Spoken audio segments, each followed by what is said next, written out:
Dans cette vidéo, je vais fabriquer un plan de travail de style MFT sans utiliser de commande numérique par calculateur ou de gabarit ou système de guidage spécialisé coûteux.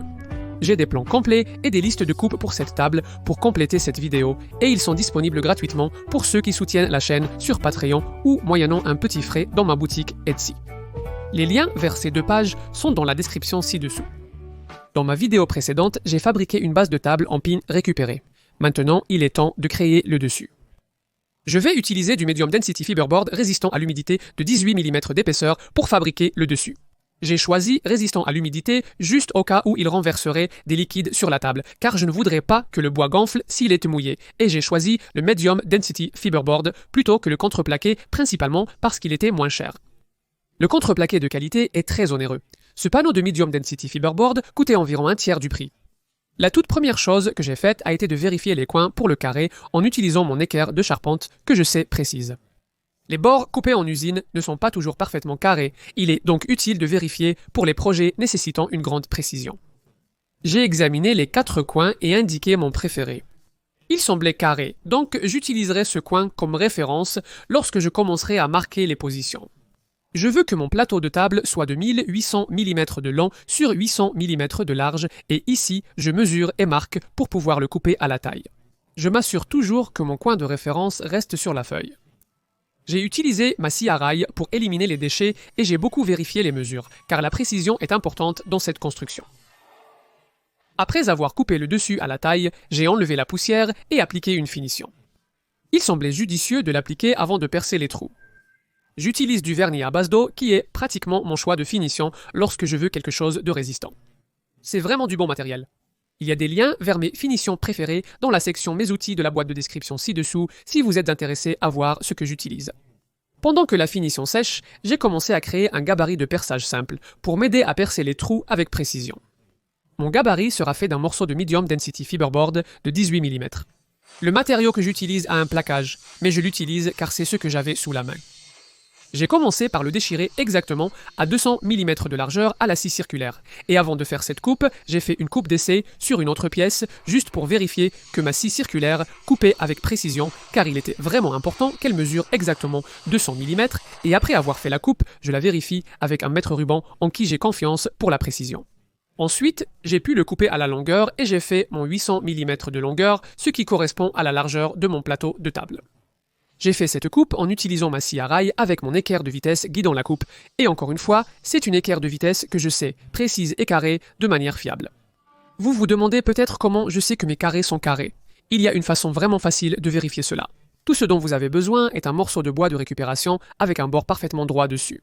Tenez le carré contre le bord droit, tracez une ligne, puis retournez le carré, tracez une autre ligne, et si votre carré est carré, ces lignes devraient être exactement à la même distance l'une de l'autre. Comme vous pouvez le voir, celui-ci est parfaitement précis. Cependant, ce carré combiné n'est pas très précis. Il l'était auparavant, mais maintenant il n'est plus carré, et je peux le démontrer en faisant le même test. Ici, les lignes ne sont pas équidistantes. C'est pourquoi je n'utilise plus vraiment ce carré combiné comme un carré. Je l'utilise cependant pour d'autres choses, et vous êtes sur le point de le voir. Donc, avec ce carré combiné, j'ai réglé la clôture à 100 mm, puis je l'ai bien serré et je vais l'utiliser pour trouver le point central de mon gabarit en faisant une marque de coupe avec mon couteau à marquer, puis en retournant le carré. Si la lame s'insère directement dans la même marque de coupe, comme ici, cela vérifie que c'est le vrai point central. Sinon, ajustez le carré combiné jusqu'à ce que ce soit le cas. La trace du couteau est peu visible sur ces images, j'utilise donc mon crayon pour la souligner devant la caméra. Maintenant que le carré combiné était réglé au centre de mon gabarit de perçage, je trace une ligne de coupe avec mon couteau sur toute la longueur du gabarit.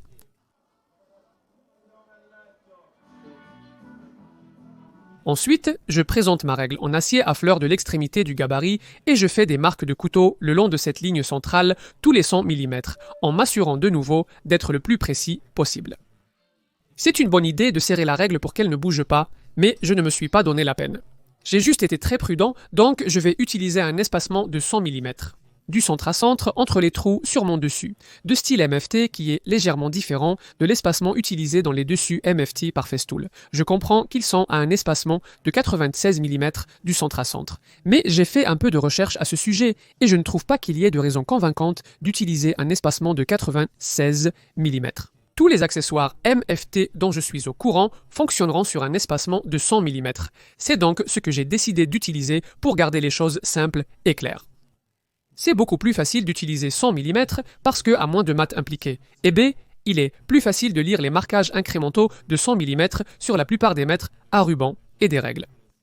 Ensuite, j'ai utilisé un poinçon pour percer un trou juste là où chaque marque de couteau de 100 mm rencontrait la ligne centrale. Ces trous vont grandement faciliter la localisation précise d'un foret à chacun de ces incréments. Pour percer les trous de guidage, j'utiliserai une 4 mm. J'ai choisi 4 mm parce que c'est ce que mesure la tige de mon alène, et c'est important pour des raisons qui deviendront évidentes un peu plus tard dans la vidéo.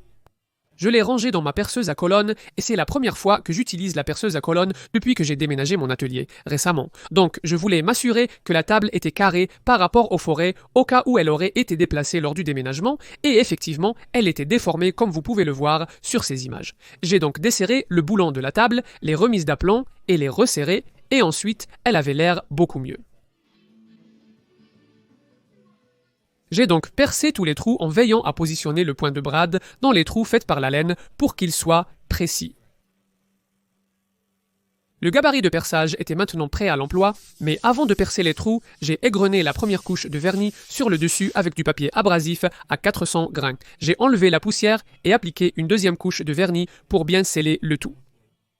Une fois cette couche de vernis sèche, j'ai pu commencer à marquer pour percer les trous. Mon équerre combiné était toujours bloqué à 100 mm, l'ayant utilisé pour tracer la ligne centrale sur mon gabarit, et je pouvais l'utiliser pour marquer 100 mm à partir de mon coin de référence du dessus de table le long des deux bords, longs et courts. Ces lignes sont à nouveau assez difficiles à voir. Alors, les voici. Donc, ces lignes devraient être à un angle parfait de 90 degrés, car elles sont toutes deux à 100 mm de mon coin de référence, que je sais être carré, mais il y avait un autre contrôle que je pouvais faire pour garantir la précision, et c'est en utilisant la règle du 3-4-5. Si vous ne comprenez pas de panique, c'est simple, c'est juste une méthode pour s'assurer qu'un angle mesure bien 90 degrés. Si vous tracez une ligne droite verticale qui mesure 3 de l'unité de mesure que vous préférez utiliser, puis vous tracez une ligne horizontale à partir du même point qui mesure 4, la distance entre ces deux points pour faire un véritable angle droit doit être égale à 5. Pour un 5,1, il est obtus. Si 4,9, il est aigu. Mais je voulais augmenter ces chiffres pour une plus grande précision, donc si je double ces chiffres, 3, 4, 5 deviennent 6, 8, 10, et ensuite je mets 2 zéros à la fin, cela me donne des dimensions en millimètres que je peux utiliser pour vérifier l'équerrage. Mais comme mon coin est en retrait de 100 mm de chaque bord, je vais aussi ajouter un autre 100 mm à chacun de ces chiffres, ce qui me donne 700, 900 et 1100. Je peux alors mesurer 700 mm dans une direction et 900 mm dans l'autre direction, et pour vérifier que mon coin était carré, je pourrais alors aligner 100 mm sur mon mètre ruban avec la première marque et mesurer la distance jusqu'à la deuxième marque en espérant qu'elle tomberait sur 1100 mm. Et c'était exactement ça. Donc aucun autre ajustement n'était nécessaire. Ensuite, je peux simplement aligner mon gabarit à fleur avec le bord court à mon coin de référence et le serrer en place, et ensuite, en utilisant la mèche de 4 mm, dans ma perceuse, je perce les trous. Non seulement le gabarit de perçage me donne un placement précis pour chaque trou, mais comme il a été percé à la perceuse à colonne, il garantit également que ma mèche perce le trou d'équerre. Une fois les 7 trous percés pour la première rangée, je peux ensuite mettre mon alène dans le premier trou, et c'est pourquoi il était important de faire correspondre la taille de la mèche à l'épaisseur de mon alène. Et je peux pivoter le gabarit jusqu'à ce que les bords soient à nouveau à fleur avec les bords de la table. J'ai resserré le gabarit en place et percé les trous le long du grand côté. Ensuite, je pouvais travailler en descendant la rangée supérieure en utilisant mon alène pour localiser le gabarit dans le premier trou. Dans ces images, je déplace le gabarit de la deuxième à la troisième rangée, le localisant avec mon alène dans le premier trou de la troisième rangée. Je peux ensuite mesurer la distance entre le bord court du dessus et le gabarit des deux côtés pour le positionner avec précision. Donc, parce que je suis ici sur la troisième rangée de trous, la mesure du bord court au gabarit devait être exactement de 200 mm. Je pouvais ensuite le serrer en position et percer à nouveau les trous, puis passer à la quatrième rangée où le gabarit devait être positionné à 300 mm du bord court. Vous pouvez en fait aligner le gabarit assez efficacement, juste à l'œil nu, car le bord du gabarit devrait couvrir exactement la moitié de chacun des trous qui ont été percés dans la rangée précédente, si cela a du sens. Mais je recommande définitivement de vérifier la distance entre le bord court et le bord du gabarit, chaque fois avant de percer, et ensuite c'était juste une répétition jusqu'à ce que tous les trous soient percés. À l'origine, je comptais simplement avoir 7 rangées par 7 colonnes et j'allais avoir le reste du plateau comme une surface régulière. Mais j'ai fini par changer d'avis et ajouter plus de trous parce que je me suis dit que cela me donnerait plus d'options à l'avenir. Ensuite, je pourrais percer les trous à leur taille maximale et je vais utiliser une mèche de 20 mm pour percer les trous car c'est la taille des chiens et des accessoires que je vais utiliser dont je parlerai plus tard dans la vidéo. Cet ensemble de mèches d'Atarier Irwin est disponible via des liens dans la section Mes outils de la description ci-dessous, si vous souhaitez le consulter. Ce n'était pas une pub, je les ai achetés moi-même, et j'ai été très impressionné, donc j'ai pensé que ça valait le coup d'en parler. Il peut être un peu délicat de percer de grands trous dans le Medium Density Fiberboard, car lorsque la mèche mord dans les couches de bois laminées, ces couches peuvent se déchirer, et cela signifie que la mèche se bloque et cesse de mordre dans le bois pour percer correctement. La meilleure technique que j'ai trouvée est de passer la perceuse en vitesse basse pour qu'elle perce plus lentement. Et ensuite, appliquer beaucoup de pression vers le bas, à l'arrière de la perceuse, pour aider la mèche à vraiment mordre dans le Medium Density Fiberboard et ensuite percer les trous lentement et avec soin. Je recommanderais également de simplement commencer le trou du côté supérieur sans aller jusqu'au bout, puis de retourner le dessus et de percer depuis le bas. Cela laisse une belle finition propre à la fois sur le dessus et le dessous. Ensuite, j'utilise une mèche à chanfreiner dans ma fraiseuse pour nettoyer les bords fraîchement percés de chaque trou. Vous pouvez voir dans ces images qu'il y a un peu d'éclatement, et la mèche à chanfreiner arrange bien cela.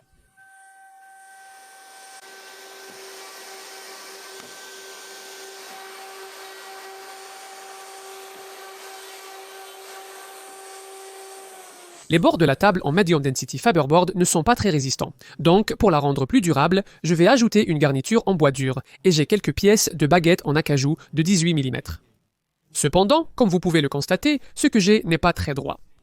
J'ai décidé de miter les coins pour les rendre plus jolis, puis j'ai collé et serré les pièces en place pour forcer le bois à redevenir droit. J'ai aussi utilisé quelques clous de goupille et j'ai veillé à enfoncer ces clous le plus bas possible, car plus tard, je veux ajouter un arrondi en haut de la garniture et je ne veux pas que mon arrondi touche aucun de ces clous.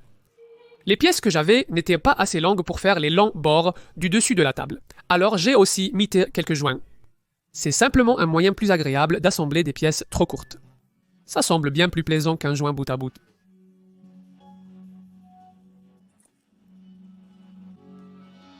J'ai nettoyé l'excès de colle avec un chiffon humide.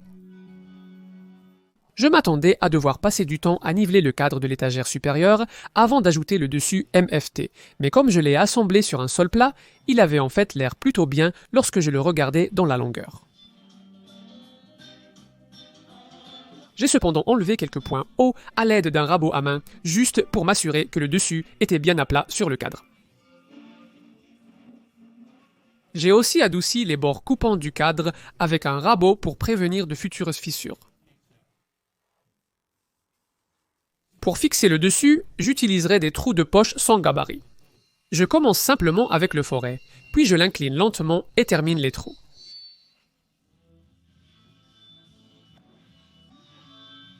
Je peux ensuite le fixer en place par le dessous avec une vis assez longue pour saisir le Medium Density Fiberboard, mais pas si longue qu'elle percerait la surface supérieure. La finition avait l'air plutôt bonne, mais dans quelques zones, elle n'était pas tout à fait à fleur avec le Medium Density Fiberboard, j'ai donc utilisé un rabot à main pour la mettre à niveau. J'ai ajouté un arrondi au bord supérieur de la finition pour les rendre plus durables.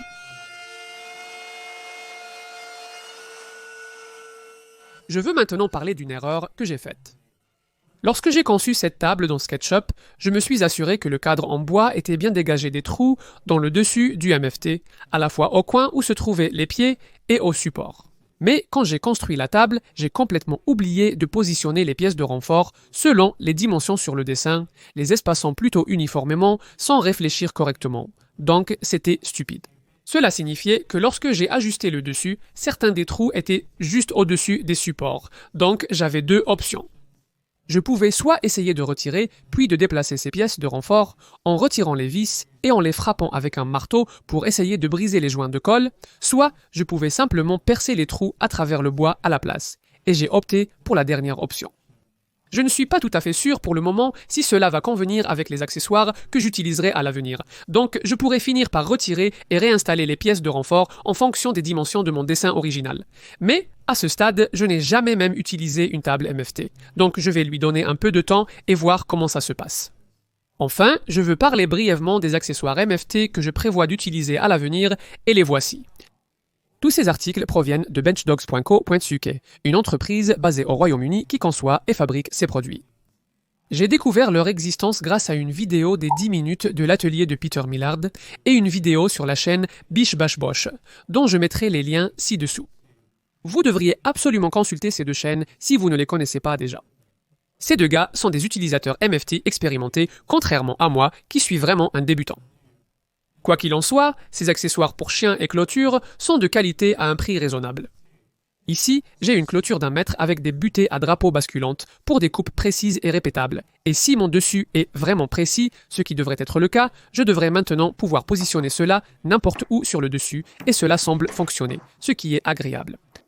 Ensuite, j'ai ces protecteurs de dessus que je peux installer pour créer un espace d'air entre la lame de ma scie à rail et le dessus de table afin de ne pas le couper.